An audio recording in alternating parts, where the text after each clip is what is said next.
nggak sesuai dengan situasinya. Yang kedua, ilmu yang bermanfaat.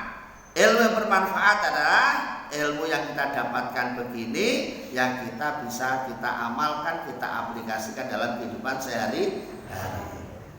Ya, jadi di sini celengan kita, tabungan kita itu bukan ilmu yang banyak, enggak, ilmu yang manfaat. Karena kalau ilmu yang banyak semuanya pasti banyak ilmunya. Karena saat ini enggak ada yang ilmunya sedikit, banyak semua.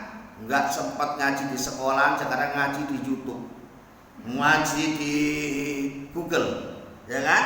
Baca-baca sering buka YouTube-nya Ustadz Anu, Kiai Anu, dibukain semuanya, didengerin sambil kerja, sambil di rumah tuh sambil tiduran didengerin.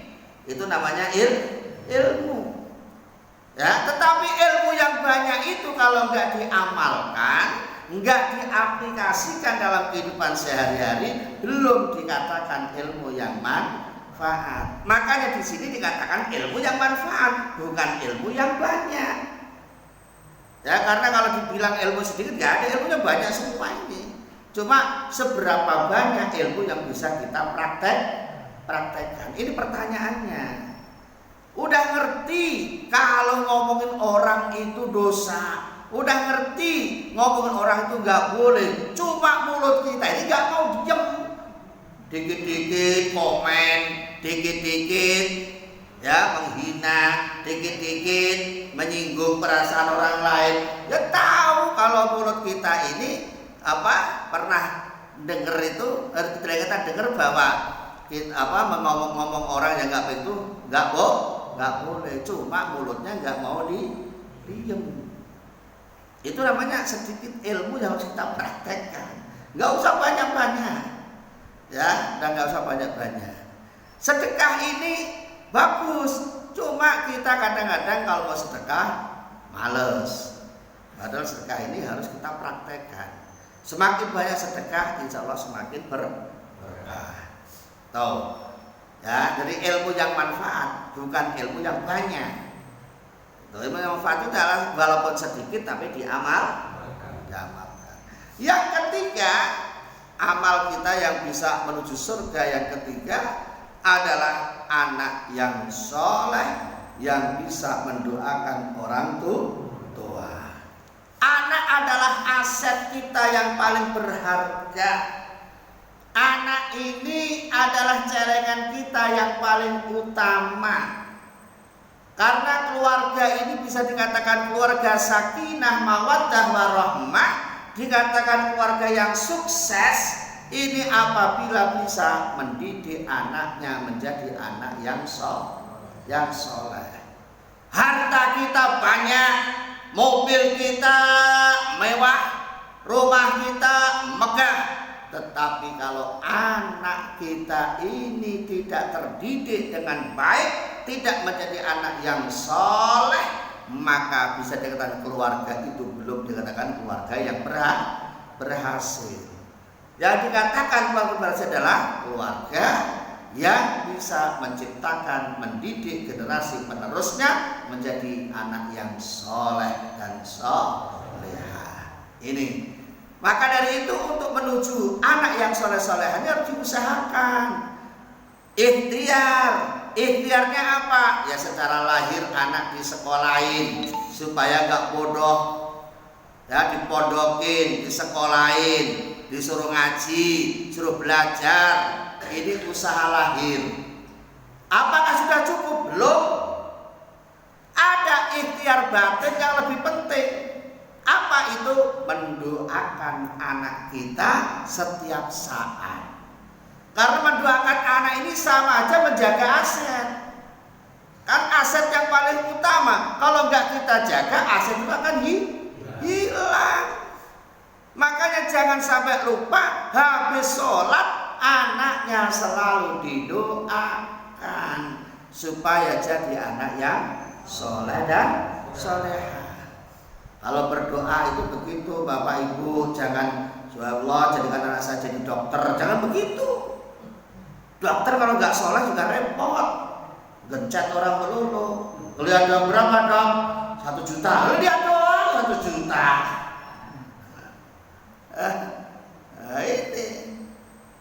Makanya harus didoain supaya anaknya jadi anak yang soleh. Ada pun jadi dokter, ya mudah-mudahan dokter yang soleh, kan gitu. Jadi polisi yang soleh, kan gitu kan Bu ya. Jadi apa? Jadi pejabat yang soleh. Jadi pengusaha yang soleh gitu. Maka kalau doain anak itu, ya kalau habis sholat Bu, kalau habis sholat tuh anaknya, jadi ingat itu anaknya, antu itu. Pertama ya kita minta ampunan kepada Allah, minta diampuni dosa-dosa kita, dosa orang tua kita, dosa guru-guru kita. Yang kedua, minta dijadikan anak kita jadi anak yang soleha. Yang ketiga, itu baru kita punya kebutuhan apa, minta pada Allah. Ya nggak bisa bahasa Arab, bahasa Jawa nggak apa-apa, pakai Sunda ya nggak apa-apa, pakai bahasa Indonesia juga tidak apa-apa. Yang penting kita memohon kepada Allah, insya Allah semua doa kita akan dikabulkan oleh Allah Subhanahu wa Ta'ala. Ud'uni astajib lakum. Jadi mintalah kalian, pasti akan aku kasih, akan dikabulkan. Ini kata Allah Subhanahu wa Ta'ala. Jadi ada 3 hal yang harus kita berlomba-lomba kita tingkatkan. Yang pertama apa tadi? Berlomba-lomba dalam bersedekah. Ini jangan kok malah ini sedekahnya wah situ dululah saya belakangan. Oh, nggak boleh begitu ya. Sedekah itu lebih dulu. Misalnya ada musola kotor, cepet-cepetan nyampur. Ada kegiatannya kalau mau cepet-cepetan itu. Karena ini yang di surah fastabiqu itu berlomba-lombalah al khairat dalam kebaikan. Ini kadang-kadang berlomba-lomba dalam kejahatan. Ini yang ngeri. Ya, berlomba-lomba dalam kejahatan itu ngeri. Kalau tidak perintahnya Allah dan datangnya paling duluan. Ya, sedekah musola pelit, nyawer artis loyal. Itu contoh misalnya. Ini paling kalau ke musola hitung-hitungan sama artis nggak ada hitung-hitungan. Ya, ini contoh. Maka ini jangan sampai kebolak-balik. Kita punya aturan, kita punya prinsip, ya harus kita pakai. Yang kedua, berlomba-lomba dalam mengamalkan ilmu.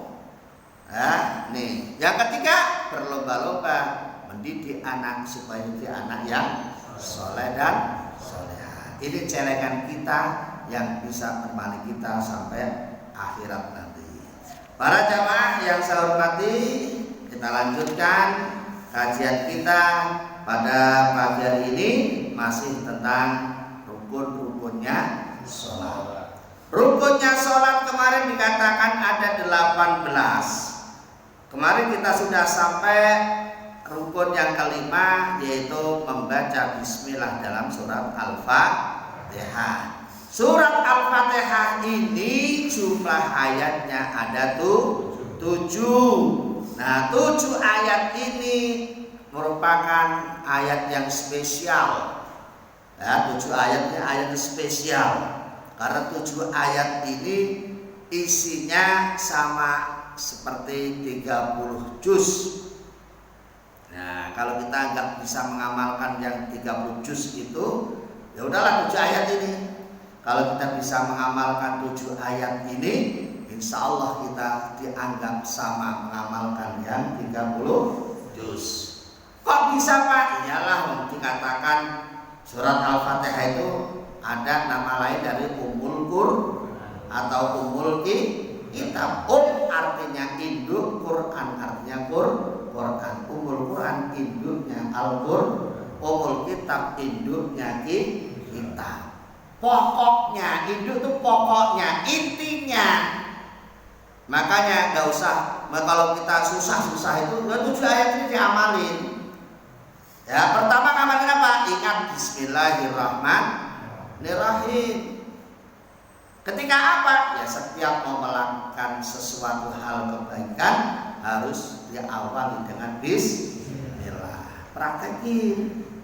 Berapa banyak kita baca bismillah setiap hari? Ya, mulai bangun tidur, mau ambil air wudhu, bismillahirrahmanirrahim. Ya kan? Selesai wudhu, alhamdulillahirabbil alamin. Mau pakai baju, bismillahirrahmanirrahim. Selesai pakai baju, alhamdulillahirabbil alamin. Mau kamu sholat, bismillahirrahmanirrahim. Habis dari musola, alhamdulillahirabbil alamin. Mau kerja, bismillahirrahmanirrahim. Habis kerja, alhamdulillahirabbil alamin. Dipraktekkan semua begitu-begitu, insya Allah kita sehari ini gak kurang dari 100 kali baca bismillah. Sudah dipraktekkan begitu, Bu? Berapa kali kita baca bismillah? Paling ingatnya kalau mau makan doang. Kalau mau makan mah nggak usah disuruh, mau makan udah otomatis pegang sendok, bismillahirrahmanirrahim. Selesai makan, alhamdulillah. Itu kalau mau makan udah rata-rata umum ingat semua. Apalagi habis makan saking nikmatnya gelege, alhamdulillah. Ini yang sering jelas syukurnya jelas tuh begitu tuh. Pas gelegean itu karena kekenyangan saking nikmatnya makannya ya. Wow. Gelegean alhamdulillah. Padahal ini kalau dipraktekkan gak hanya mau makan, semua mau apa aja kita baca bismillah. Setelah itu alhamdulillah. Udah praktek 2 ayat itu aja udah bagus itu. Itu kan gampang-gampangan. Gampang banget kan? Bismillah sama alhamdulillah. Gampang apa susah? Gampang ucapinnya, susah lakunya. Kenapa? Karena sering lupa. Kenapa lupa? Karena tidak biasa. Kan begitu. Padahal itu edek-edekan. Bismillahirrahmanirrahim sama alhamdulillahirabbil. Mau naik motor, bismillahirrahmanirrahim. Turun dari motor, alhamdulillah. Ya kan? Ini akan berkah insya Allah. Ya, ini mau apa aja. Jangan kok mau jelek-jelek baca bismillah, nggak boleh. Mau ngembat barangnya orang, mau nyolong misalnya, tengok kanan tengok bismillahirrahmanirrahim, lep masuk ke tas, lep aman, alhamdulillahirabbil alamin. Allah kok diajak maling, ya kan? Allah kok diajak yang nggak boleh. Tuh baru bismillah sama alhamdulillah, ya. Ar-Rahmanir-Rahim. Allah punya sifat Rahman, punya sifat Maha Pengasih dan Maha. Ya, kita praktekkan. Kita punya harta ya, sedang kasih-kasihlah sama yang perlu. Ya, rajin sedekah. Rahim, kasihan sama orang yang nggak punya kasihan. Jangan kok malah mentang-mentang kita orang punya, kadang-kadang menggunakan kekuasaannya. Saya kan orang kaya, kamu orang miskin, mesti bentar, bukan dikasihani, bukan disedekahi, malah dimusuhi. Itu namanya gak ngikuti sifatnya Allah punya Ar-Rahman, Ar-Rahim. Gak boleh sombong. Ya, Maliki Yaumiddin. Kenapa gak boleh sombong? Karena ada Maliki Yaumiddin, ada hari akhir, ada hari kiamat. Di situ besok kita disuruh bertanggung jawab atas amal perbuatan yang kita dihisab. Hisabnya Allah itu pasti, balasannya Allah itu pasti, nerakanya Allah itu pasti, surganya Allah itu pasti, karena semua yang dikatakan dalam Al-Quran semuanya pasti. Allah juga pernah pakai insya Allah. Dzalikal kitabu la raib bafi. Adapun yang di dalam kitab ini la raiba, tidak ada keraguan sama sekali fihi di dalam Al-Quran. Artinya apa? Semua yang ada dalam Al-Quran pasti terjadi, pasti terwujud. Tinggal kita menunggu saat-saat untuk membuktikan itu. Pengen hisab ya mati dulu. Pengen bukti misalnya, oh saya nggak pernah yang hisab, ya mati dulu. Kalau nggak percaya mati dulu. Kalau nanti nggak terbukti, yang ngomong boleh disalahin. Oke itu Pak. Pengen balasannya Allah ya mati dulu. Kalau pengen surga sama neraka. Kalau nanti sampean ini kok sudah rajin sholat, rajin ngaji, rajin sedekah, kok di sananya misalnya kok ada sesuatu yang nggak bagus, nah berarti apa yang dikatakan Allah itu tidak benar. Kan Al-Quran tidak ada raguan lagi, semuanya pasti benarnya. Makanya orang iman itu harus alladzina yu'minuna bil ghaib, percaya dengan sesuatu yang gaib. Gaib itu bukan sesuatu yang nggak ada, sesuatu yang ada tapi belum bisa kita lihat. Ya, contohnya kayak apa ya? Kayak hisabnya Allah, balasannya Allah, surganya Allah, nerakanya Allah, semuanya itu hak, semuanya itu pastinya nyata, pasti benarnya, nggak usah ragu. Tuh, makanya kita nggak boleh sok, karena besok ada namanya hisab, ada hitung-hitungannya. Yang punya harta banyak dihisab. Zakatnya udah sesuai belum? Sedekahnya udah sesuai belum? Jangan untuk memperkaya diri, mobilnya nambah bagus-bagus, rumahnya nambah bagus-bagus, tapi zakatnya, sedekahnya belum sesuai hitungan yang pas, maka disitulah yang memperlambat panjenengan semua masuk surga. Sholatnya rajin, ngajinya rajin, zakatnya belum pas, sedekahnya belum pas. Karena kaya maka dihitung dulu, kalau sesuai masuk surga, kalau belum sesuai ya di cancel dulu karena ada urusan yang belum selesai. Dan hisabnya Allah pasti pas, tidak ada yang dikurangi, tidak ada yang ditambahi, semuanya pas. Ya, karena pas itu ya pas, nggak kurang, nggak lebih. Mentang-mentang ya kalau orang di dunia kan nggak begitu Pak. Oh ini kenal, hukumannya agak ringan. Kenal masalahnya. Ya, ini kalau dunia. Tapi kalau di sana nggak ada begitu. Malaikat nggak bisa disogok. Ya, malaikat ini adalah makhluknya Allah yang sangat taat sama Allah, melaporkan amal kita pas apa adanya. Adanya apa yaitu ya yang akan kita bawa ke sana nanti. Maliki yaumiddin. Maka iya kana kudu iya kanas. Maka dari itu Ibu Bapak, jangan ada Tuhan selain Allah, hanya kepada Allah kita menyembah dan hanya kepada Allah kita minta pertolongan. Namanya orang hidup ujian itu pasti. Ya, ujian itu pasti. Ada yang diuji ekonominya sulit, ada nggak? Ada. Kerja mah sudah dari pagi sampai malam, tapi nggak dapat. Ada yang diuji kesehatannya nggak bagus, ada nggak? Ada. Duit banyak, tapi nggak bisa ngapa-ngapain. Mau nyate nggak berani. Kenapa? Asam urat, kolesterol, darah tinggi. Padahal duitnya banyak. Kan ujian itu. Ada yang diuji keluarganya morat-marit, ya kan? Suami istri berantem terus, punya anak nakalnya luar biasa, dinasihati susah.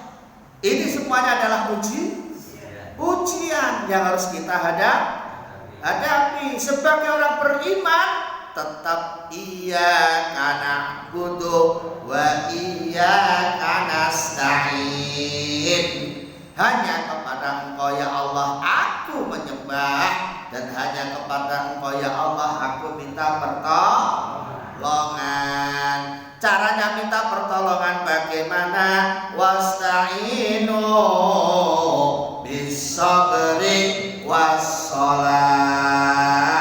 Minta pertolongan kalian dengan rajin, dengan penuh kesabaran dan tetap melakukan sholat. sholat. Jangan kebolak-balik. Ini kadang-kadang kalau banyak masalah larinya bukan ke masjid, larinya bukan ke musola, larinya malah ke pinggir kali ono. Ngapain? Nenggak teler. Ada begitu? Pernah lihat nggak begitu? Itu namanya salah jalan. Banyak masalah ya selesaikannya di masjid, selesaikan di musola. Kalau kita punya Allah, usahanya lagi seret, ya banyak ke musola lah, banyak ke masjid. Ngapain? Tidur, nggak selesai. Di sini ya banyak sholat, banyak wirid, banyak baca Quran. Insya Allah Allah kasih jalan keluar. Gitu. Ya, banyak masalah, banyak ujian, silahkan diselesaikan dengan penuh kesabaran dan tetap melakukan sholat. Pemahamannya bagaimana Bapak Ibu? Diuji saja kita masih disuruh sholat, apalagi kita nggak ada ujian. Sehat iya, duit nggak kurang, kesempatan ada, kok masih nggak sholat? Nah ini kan kebolak-balik namanya. Wong diuji saja kita masih disuruh sholat, apalagi kita nggak ada uji. Kurang apa kita? Ya kan, mau makan masih nikmat, masih semuanya ada. Ya, mau kemana-mana mobil ada. Ya, maka kata Allah, fabi ayyi ala'i rabbikuma, nikmat apalagi yang akan kau dustakan hai manusia. Kan gitu. Tinggal suruh sholat aja kok susah. Ngakunya juga Islam, tapi disuruh susah. Suruh sholat banyak alasan, suruh ngaji apalagi, suruh sedekah, wah alasan segudang. Padahal ngakunya Islam. Ini jangan sampai. Karena kita namanya ujian itu pasti, maka kita tetap ingat, kita minta tolong hanya kepada Allah Subhanahu. Dengan cara apa? Dengan sholat dan sabar. Penyakit itu datangnya tiba-tiba, pulangnya perginya penyakit pelan-pelan. Betul apa betul? Stroke itu Pak, tiba-tiba bisa datang, blak stroke bisa. Nah untuk sembuh dan stroke itu pelan-pelan, harus sabar. Orang bangkrut itu bisa datang berat, bisa. Tapi untuk bangkit lagi ya pelan-pelan. Orang maunya instan semua. Saat ini bangkrut, saat itu harus jaya kembali. Oh ya pelan-pelan lah. Ya, proses harus dilalui. Setahun, 2 tahun, 3 tahun bangkit lagi. Kalau udah bangkit ya alhamdulillah. Kalau lagi diuji nggak usah susah, nggak usah ngeluh terus. Ini orang hidupnya ngeluh aja, kan repot. Ya, nah, ini iyyaka na'budu wa iyyaka nasta'in. Kita minta tolong kepada Allah. Makanya selanjutnya ihdinas siratal mustaqim. Ya Allah, tunjukilah kami jalan yang lurus. Kita minta tolong kepada Allah kan tadi kan, maka kita minta ditunjuki jalan yang lurus. Jalan yang lurus tadi itu banyak masalah, ke musola, jangan ke pinggir kali. Ya, pinggir kali ngalamun aja.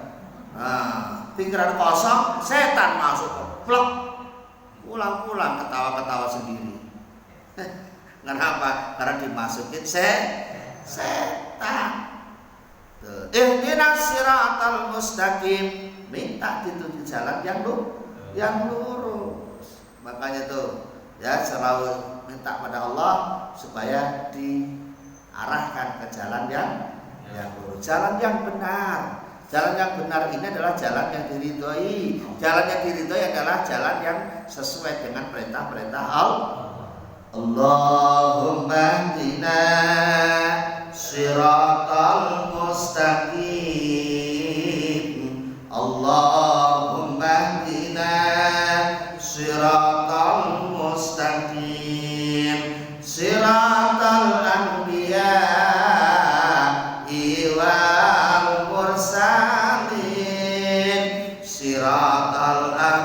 anbiya'i wal mursalin. Jadi jalan yang lurus ini adalah jalannya para anbiya, jalannya para utusan-utusan Allah.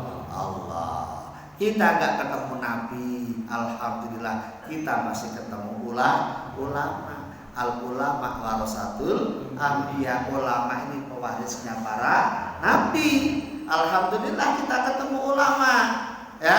Kita nggak ketemu ulama yang besar, yang ulama-ulama yang dekat masih ada. Para kiai, para ustadz, ya kan? Nah, para guru-guru ngaji ini insya Allah yang akan membimbing kita untuk menuju siratal mustaqim. Siratal ladzina an'amta 'alaihim, yaitu jalannya orang-orang yang telah Engkau beri nikmat ya Allah, ghairil maghdubi 'alaihim waladdallin, bukan jalannya orang-orang yang sesat dan bukan jalannya orang-orang yang Engkau murkai. Ya, ini sekilas pemahaman dari ayat surat Al-Fatihah. Harus kita amalkan, harus kita praktekkan. Insya Allah kalau kita mempraktekkan ini, ya insya Allah hidup kita akan tenang, hidup kita akan berkah. Nih, nah untuk jawab ghairil maghdubi 'alaihim waladdallin,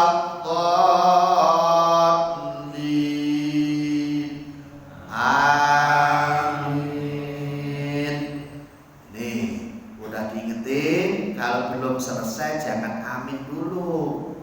Waladdallin belum berhenti kok amin. Nah, ini ngajinya lupa. Ya, ngajinya lupa. Ini tak ingetin lagi. Ya.